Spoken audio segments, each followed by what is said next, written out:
There's a particular hush in a dorm after 2 in the morning, the kind that makes the small sounds feel bigger. The hum of the vent, a late elevator chime 8 doors down, someone's music bleeding faintly through cinderblock. I was a first-semester freshman on the 8th floor of North Tower, sharing a suite with 2 rooms and a connecting bathroom. Quiet hours were posted in dry erase on the erase board like a promise. 10 p.m. to 8 a.m. My roommate, Ryan, sleeps like a stone when he's actually out, and that night he was already on his back, mouth slightly open, phone face down on the floor charging. I'd been studying, shut my laptop, and lay down without setting an alarm. It was 3:17 according to the green microwave clock glow. I woke to the softest metallic dink, like a towel bar being brushed, then a breath of cooler air. The bathroom fan switch clicked on, and light showed as a slim gray blade under the door. I assumed Ryan had gotten up, except his breathing kept its slow, heavy pace at my left. The floor in the bathroom is tile. When someone steps onto our carpet, you feel it in the way the sound changes. It changed. There was a whisper against the dark that didn't land as words, just the shape of words. I propped up on an elbow, heart immediately too loud. "Ryan?" I asked low. No answer. The strip of light disappeared again. A hush as the door settled wider. Then a shadow separated from the doorway and moved toward the desks. I didn't wear my glasses to bed, and that made the person's outline more a moving absence than a figure. Whoever it was had a lanyard around their neck that flashed a hint of reflection like plastic. Their steps were careful, toe to heel on our cheap carpet. The hum of the mini-fridge felt like it rose to fill the room while they unplugged something. My charger, the laptop cable, a practiced unplug coil pocket motion. I could see Ryan's outline in his bed and tried to decide if I was about to yell and grab my door handle at the same time. But the door is self-locking. Without my ID, I'd shut myself into the hall and lock myself out. My ID was on my desk, 3 steps from the silhouette, on top of the econ book. I swallowed too hard and heard the sound myself, which made the person turn their head. I tried to flatten against the mattress, heart going ridiculous, pretending I'd shifted in sleep. The shape turned back to the desk and opened Ryan's top drawer, then closed it without a sound. Their right hand went to their chest like they were checking a pocket. I saw, up close, the small worn rectangle of a student ID in a clear sleeve, the kind they give to first-year RAs, except the lamination looked bubbled and yellowed at the edges. There's a specific beep our doors make when someone uses a master fob in the hallway. The tone's lower. I wasn't hearing that. Whoever this was had come through the bathroom from the other side, which meant the neighbor's bathroom door had been unlocked. The realization came with a metallic scent, like sanitizer or coin, and I understood that they'd been in here longer than the time it took to cross our floor. "Emma?" the person whispered, close to my desk now, and the name didn't belong to anyone in our suite. Their voice was higher than I expected, breathy with the kind of confidence that comes from not expecting to be challenged. They lifted my backpack and tested the weight, the zipper teeth making the tiniest tick as they moved. My phone was on my pillow, plugged into a short cable that barely reached. I could feel the wire against my cheek. I thought if I could slide the phone off without lighting the screen, I could thumb the flashlight and blind them, but that idea died in the second it took for them to set the bag down and turn, facing the beds. The outline of a hoodie hood was up. They took one step toward Ryan, then another, and reached toward the floor where his phone was charging. I heard the friction of skin on glass. I said his name again, louder, trying to wedge the voice you use for waking somebody into the shape of a shout. Ryan lurched with a startle that made the stranger recoil, knocking into the chair. The chair legs scraped a sharp, ugly noise, and that was enough. What had been careful turned frantic. The silhouette cut back toward the bathroom, a hand hitting the doorframe with a flat thud. And I was up, blind, grabbing at air where the edge of a hoodie might be, catching fabric for a breath before it slipped. The bathroom light came on and off again in the same motion, a finger flinching at the switch. The door on the other side clicked. I crashed into the sink cabinet and hit the light myself. "Hey!" I yelled toward the neighbor room, and what came back first was silence. Then the thud of someone's heel tripping into something and a muttered curse. Ryan was standing now, confused, adrenaline hitting late. "Call campus police," I said. and he was already fumbling the lock screen. I went to the hallway door, pulled it, and jammed the rubber wedge we used when carrying laundry underneath to keep it open. If the person came back out the bathroom into our side, I didn't want them between me and the hall. The RA's door opened after my second help, and he stepped out in socks. Radio clipped to his shorts, eyes still not fully awake. We pounded on the neighbor's door. Took a full minute for a guy with bed hair to answer, blinking like we were mid-prank. His bathroom door was unlocked. The soap on the sink was still wet. The bath mat had a damp footprint heading toward the hall. The stairwell alarm chirped once, then went silent. The RA got on the radio. We didn't catch the person that night. Security cameras later showed a figure in a black hoodie and a cheap surgical mask piggybacking in behind two girls carrying pizza boxes at 241, then disappearing for 20 minutes on our floor. Facilities found clear packing tape over our bathroom latch and a folded bit of cardstock jammed into the neighbor's door strike. A quiet way to keep doors from fully latching. The RA replaced the latch plate that afternoon. A week later, campus police emailed saying they'd identified a former student who'd been banned from housing the previous spring. His ID sleeve, the bubbled one, was a photocopy on top of a gym pass that scanned green just long enough to fool the night desk. They didn't arrest him. They didn't find him. I started carrying my ID on a clip I could reach in the dark, and I changed how I sleep. Glasses within reach, phone under the pillow, bathroom door locked on both sides. It's incredible how fast a place can go from default safe to a maze of small vulnerabilities you suddenly can't unsee. My campus called it Maple Hall, but everyone just said Maple. It was a 6-floor concrete box with hot radiators and a view of the dining hall exhaust stacks. My room was 621, a double with a big window and those heavy doors that slam unless you catch them with your foot. I was 2 months into sophomore year when this happened, the kind of tired that makes you fall asleep in headphones with a podcast still playing.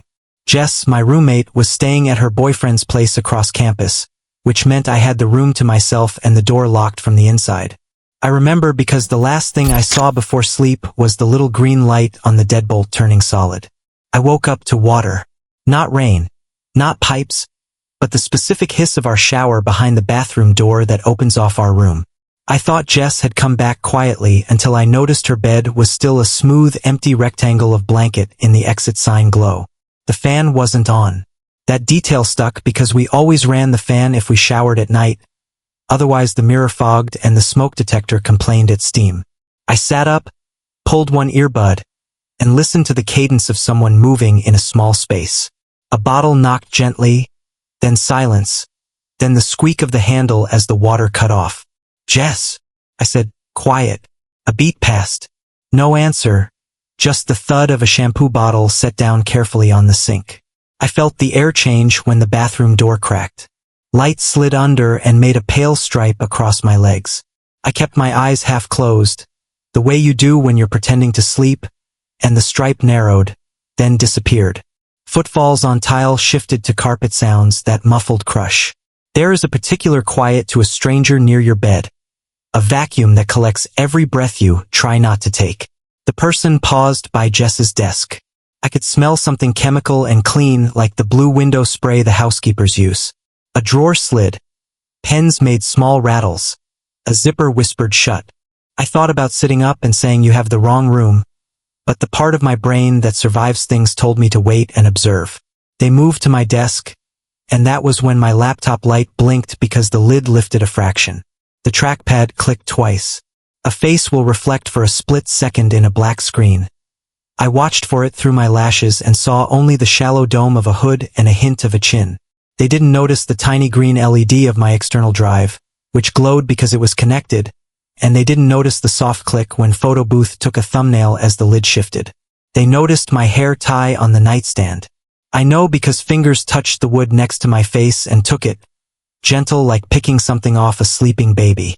Their breath smelled like peppermint and cigarettes mashed together. "You changed your shampoo," they whispered, and I had to fight every cell in my body not to gasp. My phone was under my pillow at the edge, screen off. I slid my thumb down the side until I found the switch and killed the haptic. Then I pressed the side button once to bring it to life without waking the screen. A double tap on the back would call Jess. because I had set it as an accessibility shortcut after we watched a safety video in orientation. I did it. The phone made the faintest haptic thunk in my pillow and began making a silent call that would light up Jess's phone across campus. Peppermint breath moved away, toward the door. I heard the soft lever of the handle, the deadbolt beep complaining, and then the sound that didn't make sense. The latch clicking open from outside, not in. It meant the person had a way to retract the latch with the door closed. A thin strip of something plastic slid out as the door opened and the hallway's emergency light poured in. The person left without running. I counted to 30 with my tongue pressed hard to my teeth. Then I sat up and locked the deadbolt again and put the chain on, even though the chain was barely more than decoration. I don't remember the rest of the night except that I didn't sleep. In the morning, I checked my laptop photos and there it was. A black frame from 3:16 a.m., and in the corner a sliver of jawline, the edge of a surgical mask, the reflection of a lanyard sleeve. We took it to the RA who looped in campus police. The officer made a note about latch slipping devices and asked if anything was missing. My hair tie, I said, and it sounded ridiculous in a way that made my stomach turn. Facilities replaced the strike plate and installed a little pin that made the latch slip trick harder. They told us to keep the chain on. Jess started sleeping with her backpack in the bed.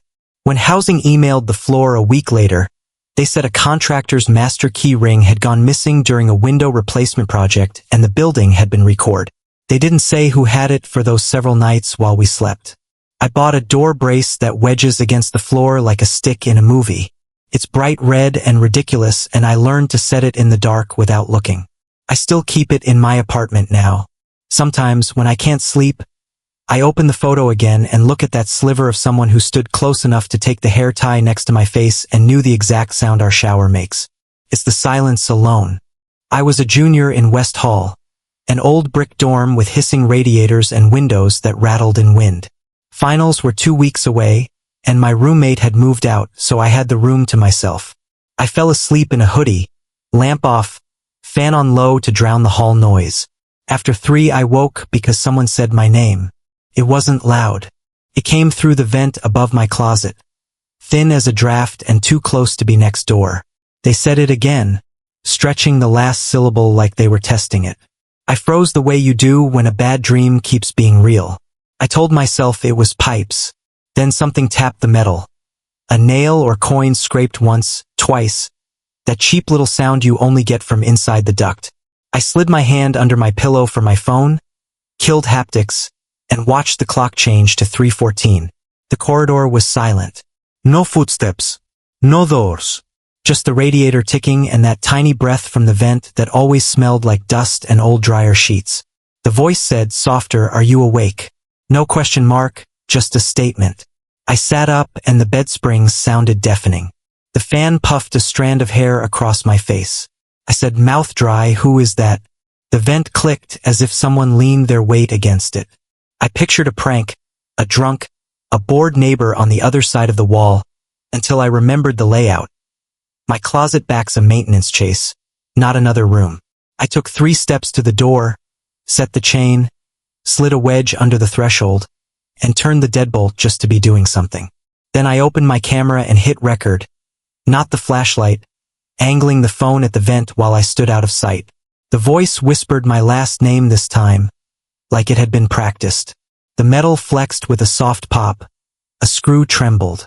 Through the grill I saw a pale round slice, not a face, just the lens of a phone lifted to the slats. I stopped thinking.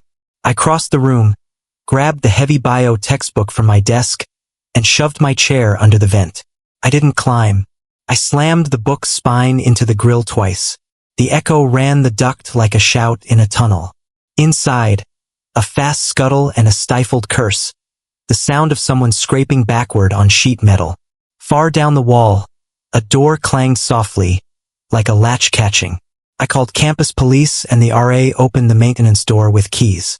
They didn't catch anyone, but found a bedroll, wrappers, and a penciled map of our floor with 3 names circled. Mine was underlined twice. Housing rekeyed the building and taped our vents. I sleep now with bright tape across the grill nightly. If it moves by morning, I'll know someone said my name again.